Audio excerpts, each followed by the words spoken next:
Hi everyone, আসসালামু আলাইকুম। কী অবস্থা সবার? এই ভিডিওটা ছিল আমার ঈদের আগের দিনের একটা ভিডিও। আর সেদিন দুপুরবেলা আমি আর আমার হাজব্যান্ড বের হয়ে গিয়েছিলাম গ্রসারি শপিং করতে। আর গ্রসারি শপিং করতে আমরা চলে গিয়েছিলাম উত্তরার আগোড়াতে।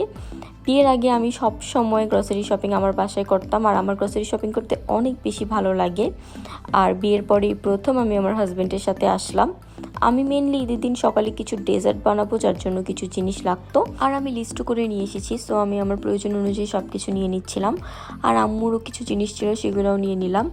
এরপরে এই তো শপিং টপিং শেষ করে আমাদের অনেকটা সময় চলে গিয়েছিল গাড়ির তেল খুঁজতে খুঁজতে।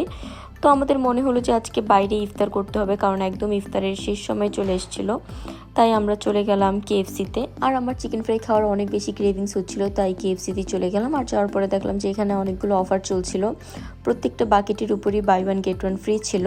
কিন্তু যাওয়ার পরে আমাদের মনে হলো যে এতগুলো চিকেন আমাদের জন্য বেশি হয়ে যাবে, তাই আমরা এই 1100 টাকার যেই কম্বোটা ছিল সেটা নিয়ে নিলাম। এটাতে 2টা চিকেন ফ্রাই ছিল, 2টা বার্গার ছিল, উইংস ছিল, কোক ছিল।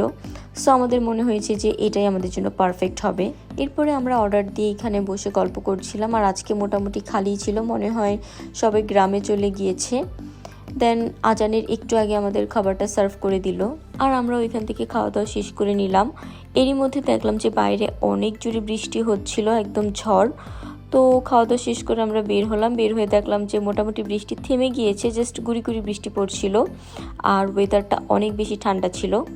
সো এই তো এখন আমরা বাসায় চলে যাব।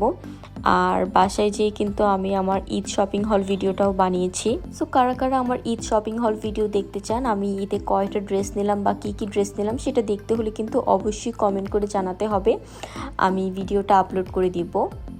এই তো আজকের ভিডিওটা এই পর্যন্তই। দেখা হবে নেক্সট কোনো ব্লগ ভিডিওতে। সে পর্যন্ত সবাই ভালো থাকবেন, সুস্থ থাকবেন। আল্লাহ হাফেজ।